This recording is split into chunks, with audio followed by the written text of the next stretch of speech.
नमो नमः। स्वागत है आप सभी का एक बार पुनः अपने संस्कृत व्याकरण के यूट्यूब चैनल पे। और आज की क्लास में हम पढ़ने वाले हैं संस्कृत व्याकरण का एक मोस्ट सूत्र, है ना।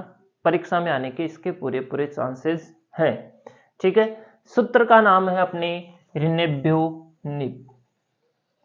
ठीक है, ऋणेभ्यो नीप। नीप जो शब्द होता है इसके अंदर अंतिम जो शब्द है नीप, ये एक प्रत्यय है।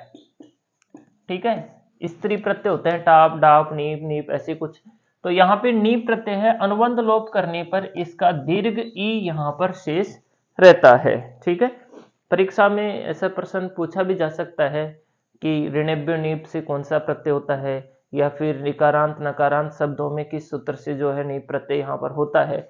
तो इस वजह से यहाँ पे छोटा प्रश्न भी बन सकता है और ऋणेभ्यो नीप को यहाँ पर संस्कृत व्याकरण के अंदर व्याख्या के लिए भी दिया जा सकता है।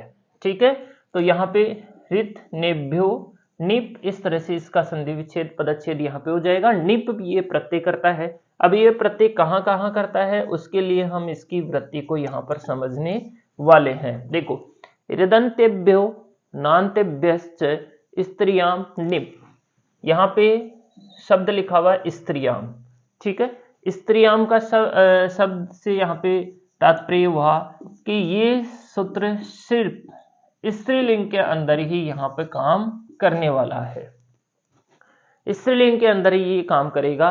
ये इसकी पहली शर्त है कि स्त्रीलिंग का कोई शब्द, ठीक है, स्त्रीलिंग में ऋकारांत ऐसा शब्द जिसके अंत में री हो या फिर नकारांत, या तो री हो या फिर न हो, ऐसा स्त्रीलिंग का शब्द जिसके अंत में या तो री हो या फिर न हो। ठीक है, ऋकारांत नकारांत शब्दों में नीप प्रत्यय होगा। कौन सा प्रत्यय यहां पे होगा? नीप प्रत्यय होगा। ठीक है, ऐसे स्त्रीलिंग के शब्द जहां पर उसके अंत में शब्दों में री होता है या फिर न होता है, तो वहां पर ये सूत्र नीप प्रत्यय करेगा। जैसे कि अपने अब आगे शब्द जो आएंगे वो आएंगे क्रॉस-ट्री शब्द, कुछ इस तरह से। ठीक है, क्रॉस-ट्री शब्द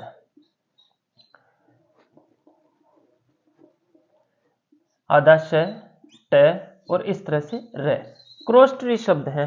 देखो, अब ये शब्द क्या है? ये ऋकारांत शब्द है। कौन सा शब्द है? ऋकारांत शब्द।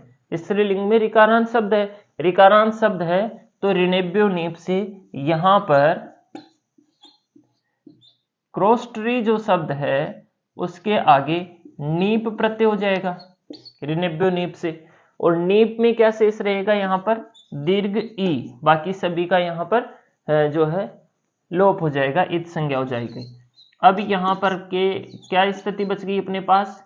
क्रॉस-ट्री प्लस ई, ये स्थिति यहाँ पर बच गई।